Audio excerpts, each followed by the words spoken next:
بسم اللہ الرحمن الرحیم۔ السلام علیکم ناظرین، میں ہوں منیر احمد اور آپ دیکھ رہے ہیں منیر احمد ٹی وی۔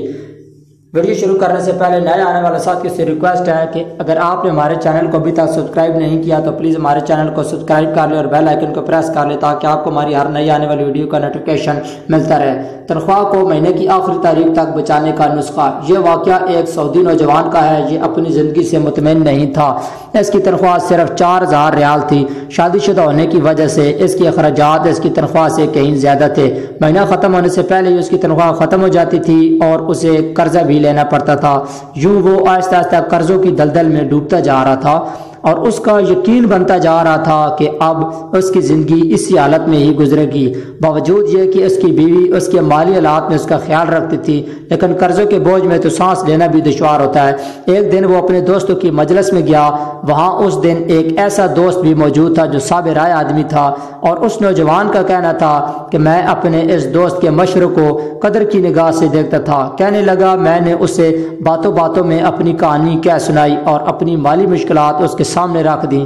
اس نے میری بات سنی اور کہا کہ میری رائے یہ ہے کہ تم اپنی تنخواہ میں سے کچھ حصہ صدقہ کے لیے مختص کرو۔ اس سعودی نوجوان نے حیرت سے کہا، جناب مجھے گھر کے خرچے پورے کرنے کے لیے قرضے لینے پڑتے ہیں اور آپ صدقہ نکالنے کا کہہ رہے ہیں۔ خیر میں نے گھر آ کر اپنی بیوی کو ساری بات بتائی تو بیوی کہنے لگی، تجربہ کرنے میں کیا حرج ہے، ہو سکتا ہے اللہ تعالیٰ تم پر رزق کے دروازے کھول دے۔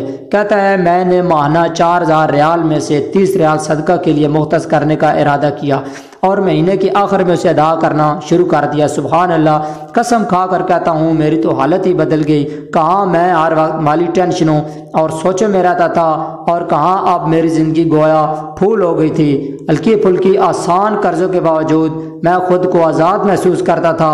ایک ایسا ذہنی سکون تھا کہ کیا بتاؤں۔ پھر چند ماہ بعد میں نے اپنی زندگی کو سیٹ کرنا شروع کیا، اپنی تنخواہ کو حصوں میں تقسیم کیا اور یوں ایسی برکت ہوئی جیسے پہلے کبھی نہیں ہوئی تھی۔ میں نے حساب لگا لیا اور مجھے اندازہ ہو گیا کہ کتنی مدت میں انشاءاللہ قرضوں کے بوجھ سے میری جان چھوٹ جائے گی۔ پھر اللہ تعالیٰ نے ایک اور راستہ کھولا۔ میں نے اپنے ایک عزیز کے ساتھ اس کے پراپرٹی ڈیلنگ کے کام میں حصہ لینا شروع کیا۔ میں اسے گاہک لا کر دیتا اور اس پر مجھے مناسب پرافٹ حاصل ہوتا۔ الحمدللہ میں جب بھی کسی گاہک کے پاس جاتا وہ مجھے کسی دوسرے تک رہنمائی ضرور کرتا۔ میں یہاں پر بھی وہی عمل دہراتا کہ مجھے جب بھی پرافٹ ملتا میں اس میں سے اللہ کے لیے صدقہ ضرور نکالتا۔ اللہ کی قسم صدقہ کیا ہے کوئی نہیں جانتا سوائے اس کے جس نے اسے آزمایا ہو۔ صدقہ کرو اور صبر سے چلو، اللہ کے فضل سے خیر و برکتیں اپنی آنکھوں برستے دیکھو گے۔ نوٹ: جب آپ کسی مسلمان کو تنخواہ میں سے صدقہ کے لیے رقم مختص کرنے کا کہیں گے اور وہ اس پر عمل کرے گا تو آپ کو بھی اتنا ہی اجر ملے گا جتنا صدقہ کرنے والے کو ملے گا اور صدقہ دینے والے کے اجر میں کوئی کمی واقع نہیں ہوگی۔ سوچئے، آپ اس دنیا سے چلے جائیں گے اور آپ کے سبب آپ کے پیچھے کوئی صدقہ کر رہا ہوگا۔ ایسے ہی اگر آپ نے یہ ویڈیو آگے نشر کی، اس کو شیئر کیا اور کسی نے صدقہ دینے کا معمول بنا لیا تو آپ کے لیے بھی صدقہ دینے والے کے مثل اجر ہے۔ جیسے میں نے اس میسج کو آگے پھیلایا ہے، پلیز آپ بھی ویڈیو کو شیئر کر کے اس کو ضرور آگے پھیلائیں۔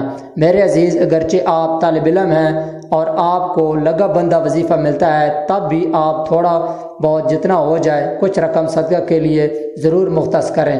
اگر صدقہ کرنے والا جان لے اور سمجھ لے کہ اس کا صدقہ فقیر کے ہاتھ میں جانے سے پہلے اللہ کے ہاتھ میں جاتا ہے تو یقیناً دینے والے کو لذت لینے والے سے کہیں زیادہ ہوگی۔ ناظرین، اگر آپ کو ہماری یہ ویڈیو پسند آئی ہے تو پلیز اس ویڈیو کو لائک کیجیے گا، شیئر کیجیے گا اور چینل کو ضرور سبسکرائب کر لیجیے گا۔ ملتے ہیں کسی نیکسٹ ویڈیو میں، تب تک کے لیے اللہ حافظ۔